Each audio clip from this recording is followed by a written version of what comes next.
வணக்கங்க. அரசு செல்லுங்க சேனலுக்கு உங்கள வரவேற்கிறேன். இன்னைக்கு வந்து நம்ம எந்த டாபிக் பார்க்க போறோம்னா, பிக் பாஸ் பார்க்க போறோம். Bigg Boss Hindi. அத பத்தி பார்க்க போறோம். என்னடா திடீர்னு ஹிந்தி பிக் பாஸ் பத்திலாம் பேசுறாங்களேன்னு நெனைக்காதீங்க. அதில வந்து ஒரு தமிழ் கண்டஸ்டன்ட் வந்து கலந்துட்டு இருக்காங்க. ஸோ, அதனால நம்ம அத பத்தி கொஞ்சம் பார்ப்போம். வாங்க வீடியோக்குள்ள போலாம். அ அத வந்து தமிழ்ல வந்து ஒரு ஆக்ட்ரஸ் வந்து ஸ்ருதிகா. ஸ்ருதிகா அர்ஜுன். அவங்க ஹஸ்பண்ட் பேரு வந்து அர்ஜுனு. அவங்க வந்து தமிழ் ஆக்ட்ரஸ்ஸு. அது ரொம்ப வருஷத்துக்கு முன்னாடி வந்து ஸ்ரீ அப்படி சொல்லி ஒரு படத்துல சூர்யா கூட வந்து இன்ட்ரோடியூஸ் ஆனாங்க. அந்த படம் சரியா போல. அதுக்கப்புறம் ஒரு 4 படம் தான் நடிச்சாங்க. தித்திக்குதே, நலதமயந்தி, ஆல்பம் அப்படி சொல்லி ஒரு 4 படம் மட்டும் நடிச்சாங்க. 4 படம் சரியா போல. அதுக்கப்புறம் நடிப்பை விட்டுட்டு அவங்க வேற லைன் போயிட்டாங்க. அதுக்கப்புறம் அவங்க எங்க இருக்கிறாங்க என்னன்னே தெரியல. ரொம்ப ஃபேமஸும் கிடையாது.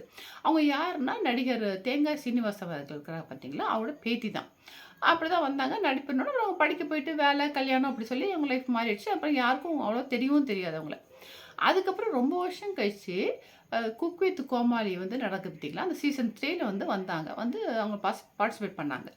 பண்ணிட்டு பண்றப்பயே பார்த்தீங்கன்னா, ரொம்ப சிரிச்சுட்டே இருப்பாங்க. எதுக்கெடுத்தாலும் சிரிப்பாங்க. ரொம்ப ஒரு ஒரு கல்யாணம் ஆகி ஒரு பையன் இருக்கிறான்னு அது மாரியே தெரியாது. ரொம்ப சின்ன குழந்தை மாரி சிரிப்பாங்க. ஃபர்ஸ்ட்டெல்லாம் எனக்கும் வந்து பார்க்கறப்பயே கொஞ்சம் எரிச்சலா என்னடா எப்பதான் சிரிக்கிறாங்களேன்னு சொல்லிட்டு. அதுக்கப்புறம் அவங்க நேச்சரே அப்படின்னு சொல்லி தெரிஞ்சுச்சு. அதுக்கப்புறம் இருந்தாங்க. நல்லா சமையல் அவங்க நல்லா சமைச்சு ரொம்ப சிரிச்சுட்டே தான் இருப்பாங்க எல்லார்கிட்டயும் வச்சுங்களேன். இருந்து டைட்டிலும் வின் பண்ணாங்க. அப்பதான் வந்து எல்லாருக்குமே நெறைய பேருக்கு வந்து குக் வித் கோமாளி பார்க்குறவங்களுக்கு நெறைய பேருக்கு தெரிஞ்சிருக்கும். ஓ! இப்படி வந்து இருக்கிறாங்க. ஒரு ஆக்ட்ரஸ் இருந்தாங்க, போனாங்கன்ட்டு. அப்ப இருந்தது. அது முடிஞ்சதுக்கப்புறம் அவங்க போயிட்டாங்க. திரும்ப பார்த்தீங்கன்னா, இப்ப ரொம்ப நாள் கழிச்சு ஹிந்தி பிக் பாஸ் வந்து சீசன் 18 வந்து ஆரம்பிச்சிருக்கிறாங்க. அதுல வந்து ஒரு கண்டஸ்டன்ட்டா வந்து ஸ்ருதிகா அர்ஜுன் வந்து கலந்துக்கிறாங்கன்னு சொல்லி நியூஸ் வந்தோனே எல்லாமே ரொம்ப ஆச்சரியமா இருந்தது. எப்புட்றா தமிழ் கண்டஸ்டன்ட் போய் அங்க போய் வந்து கலந்துக்கிறாங்க அப்படின்னு சொல்லி ரொம்ப ஆச்சரியமா பார்த்தாங்க எல்லாரும். ஏன்னா 2 விஷயம். 1 தமிழ்லேருந்து அப்படி யாரும் ஃபர்ஸ்ட்டு இவங்க தான் அந்த மாரி ஹிந்தி பிக் பாஸ்ல போய் கலந்துக்கிட்டது. நம்ம இதில கூட நெறையா தமிழ் தெரியாதவங்கலாம் நார்த் இந்தியாலாம் வந்து கலந்துக்கிறாங்க. ஆனா அவங்க எப்படின்னா, தமிழ்ல வந்து சினிமால நடிச்சிருப்பாங்க, இருந்திருப்பாங்க, இங்கேயே செட்டில் ஆயிருப்பாங்க. அதுக்கப்புறம் போய் கலந்துருப்பாங்க. ஆனா இவங்க வந்து ஹிந்தி மூவிஸ்ல நடிச்சது மாரியே தெரியல. ஹிந்தி அங்கேயே இருந்த மாரி தெரியல. அது எப்படி போனாங்க அப்படின்னு சொல்லி பார்க்குறப்ப, ஹிந்தியும் நல்லா பேசுனாங்க. எப்படின்னா அவங்க அம்மா வந்து பஞ்சாபி. அப்பா வந்து தேங்காய் சீனிவாசன் அவரோட பையன். அப்பா தமிழ், அம்மா வந்து பஞ்சாபி. ஸோ இவங்களுக்கு வந்து ஹிந்தி வருது, தமிழும் நல்லாவே வருது. சென்னையில தான் பொறந்து வளர்ந்து, இங்க தான் படிச்சு எல்லாம் பண்ணாங்க. அதுக்கப்புறம் வந்து எதுக்குன்னா, சல்மான் கான் அவர்கள ஹோஸ்ட் பண்றாங்கல்ல, அத பார்க்கணும், அவங்க கூட பேசணும். அதுக்காகவே நான் ஹிந்தி பிக் பாஸ் போனேன் அப்படின்னு சொல்றாங்க. சரி போனோனே அதுவும் இல்லாம போனாலும் இவங்க ரொம்ப நாள் எப்படி அங்க இருக்க முடியும்? தாக்கு பிடிக்க முடியும்? ஏன்னா அவங்களுக்கு வந்து நார்மலாவே ஹிந்தி ஃபீல்டு, சினிமா ஃபீல்டுனாவே நெப்போட்டிசம் வந்து ரொம்ப ஜாஸ்தின்னு சொல்லுவாங்க. அங்க இருக்கிறவங்க இப்போ இருந்த அந்த இன்ஃப்ளூயன்ஸ் இருக்கணும், அங்க இருக்கவங்க பசங்க இப்படியே தான் வந்து வழி வழியா வந்துட்டுருக்கு. ஸோ வெளி ஆளுங்க நம்ம போனோம்னா, அந்த அளவு பெருசா ஷைன் பண்ண முடியாது. ஏன்னா, ஈவன் நம்ம வந்து கமல், ரஜினி இவங்கலாம் கூட பார்த்தீங்கன்னா, அங்க போய் நடிச்சாங்க. 1, 2 படம் வச்சு மத்தபடி பெருசாவும் ஓடல. பெருசா ஷைன் பண்ணவும் முடியல.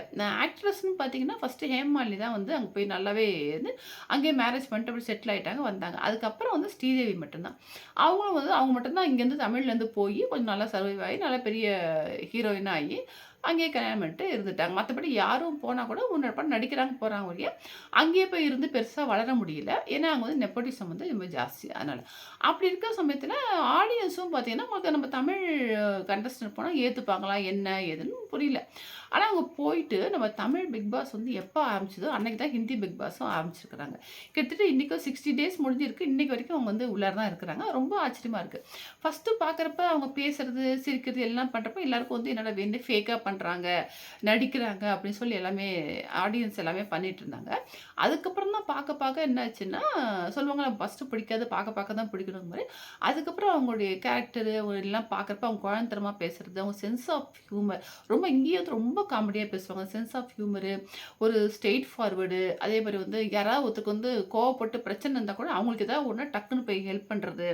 இது மாரி குணங்கள்லாம் ரொம்ப நேர்மையா கேம் வந்து நேர்மையா விளையாடுறது 1, 2 பேர் தான் சொல்றாங்க. அது மாரி நேர்மையா விளையாடுறது, ஃபேக் இல்லாம இருக்கிறது, ரியலா இருக்கிறது, இதெல்லாம் வந்து மக்களுக்கு பிடிக்க ஆரம்பிச்சதுனால, இப்ப எல்லாருமே வந்து சப்போர்ட் பண்ண ஆரம்பிக்கிறாங்க. நெறைய பேர் பார்க்குறாங்க. இந்த சமயத்தில நாமினேஷன்ல வந்து கூட எலிமினேட் ஆவாம வந்து மக்களால வந்து காப்பாற்றப்படுறாங்க. இது மாரி மக்களுக்கு பிடிக்க ஆரம்பிச்சுச்சு. இவங்களுக்காகவே வந்து தமிழ் ஆடியன்ஸ் நெறைய பேர் வந்து ஹிந்தி பிக் பாஸ் வந்து பார்க்க ஆரம்பிக்கிறாங்க. அவங்களுக்கு வந்து வோட் பண்ணி சப்போர்ட் பண்ணணும். நல்லா கொண்டு வரும். டைட்டில் வின்னரா ஆக்கணும் அவங்கள அப்படி சொல்லி நெறைய பேர் சொல்லிட்டு இருக்கிறாங்க. அப்ப அது மாரி இது ஒருத்தர் வந்து இங்கேருந்து போய் அவள தைரியமா போயிட்டு, அந்த பிக் பாஸ்ல போய் அது சுத்தமா வந்து அந்த அந்த பக்கம் இருந்ததே கிடையாது, நடிச்சது கிடையாது. இருந்தாலும் நம்ம தமிழ் பொண்ணு வந்து அங்க போய் இருக்குது. நம்மளுக்கு கொஞ்சம் ஒரு ரியாலிட்டி ஷோ தாங்க இது. வேற ஒண்ணும் இல்ல. இருந்தாலும் நம்மளுக்கு ஒரு சந்தோஷம், ஒரு பெருமையா இருக்கு. பரவால்ல நம்ம ஊர்லேருந்து போய் அதுவும் ஹிந்தி ஃபீல்டுங்கிறது ஒரு தனி உலகம் மாரி அது. அந்த இதில போய் ஒருத்தவங்க போய் இருந்து இவ்வளோ நாள் வரைக்கும் இருக்காங்கிறது ரொம்ப நம்பவும் முடியல. அதே மாரி வந்து பார்த்தீங்கன்னா, இவங்க வந்து எல்லாரையும் கலகலப்பா வைக்கிறாங்க. தமிழ் கத்துக் குடுக்குறாங்க. ஃபர்ஸ்ட்டு போனாங்க பார்த்தீங்களா? ஃபர்ஸ்ட்டு நாள் நடந்தது பார்த்தீங்களா? அப்பயே வந்து ஷாருக் கான் கிட்ட போய் இன்ட்ரோடியூஸ் பண்றப்ப, "வணக்கம் தமிழ் ஆடியன்ஸ், நான் தமிழ் நடிகை. அதனால எல்லாருக்கும் நீங்க தமிழ்ல வணக்கம் சொல்லுங்கன்னு" ஃபர்ஸ்ட்டே ஆரம்பிச்சாங்க. அவரும் வணக்கம் சொல்றாரு. அப்புறம் அவங்கள பத்தி இன்ட்ரோடியூஸ் சொல்றப்ப, "நான் தமிழ்ல 4 படம் நடிச்சிருக்கேன்னு" அவரும் "ஓ! அப்படியா? ஓஹோ!" அப்படிங்கிறப்ப, 4மே ஃப்ளாப்னு சொல்லி இவங்களே சிரிக்கிறாங்க. அவரும் ரொம்ப ஷாக் ஆகி சிரிக்கிறாரு.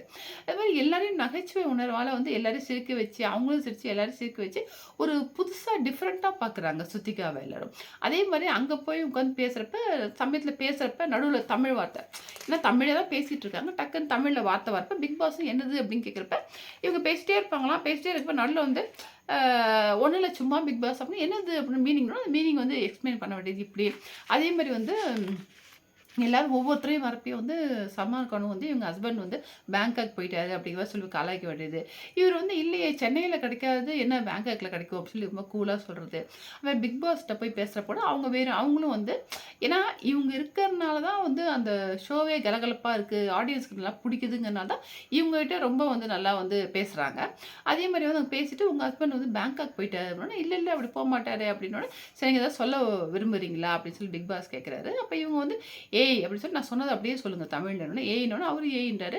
சென்னைய விட்டு எங்கேயுமே போகக்கூடாதுன்னு அவரும் போகக்கூடாது அப்படின்னு சொன்னோனே, ஓகே அப்படின்றாரு. ஸோ இந்த தடவ வந்து என்ன சொல்றாங்கன்னா, இந்த 18 வருஷமா நாங்க சீசன் பார்த்துட்டுருக்கோம். ஆனா ஹிந்தி, இங்கிலீஷ தவிர வேற லாங்குவேஜ் பேசினதே கிடையாது. ஏன்னா நெறைய பேர் இங்க வந்தா கூட நம்ம தமிழ் பிக் பாஸ் கூட அப்படிதான். அவங்க லாங்குவேஜ் வந்து பேசினது கிடையாது.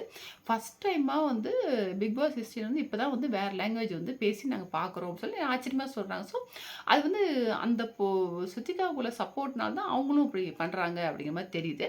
அது ஒண்ணு. அங்கேயும் நல்லா சிரிச்சுட்டே இருக்கிறது, காமெடியா நடிக்க வேண்டியது ரொம்ப நல்லா போயிட்டுருக்கு. அங்கேயும் வந்து இது மாரி உள்ளாரையும் பிரச்சனை வரதான் செய்யும். ஒரு நாள் வந்து ரொம்ப ப்ரமோல வந்து அழற மாரிலாம் வந்திருந்தது ரொம்ப. என்னடா ஆச்சு அப்படின்னு சொல்லி பார்த்தா, அவங்களுக்குள்ள வந்து எப்படின்னா வந்து முன்னாடி வந்து நல்லா பேசுறாங்க. பின்னாடி போய் முட்டாளு, என்ன பேசுறது, பேசுற பாஷைய எப்படி பேசுறாங்க அப்படின்னு சொல்லி அது கிண்டல் அடிக்க வேண்டியது. அத போய் என்னன்னு கேட்டோம்னா, இல்ல இல்ல சும்மா ஜோக்குக்குன்னு சொல்ல வேண்டியது.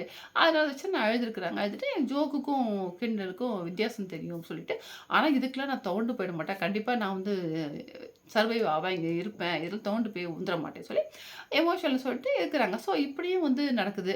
இவங்களுக்கும் வந்து அங்க ஃப்ரெண்ட்ஸ் இருக்காங்க. அவங்களும் தமிழ் சொல்லிக் குடுக்குறாங்க.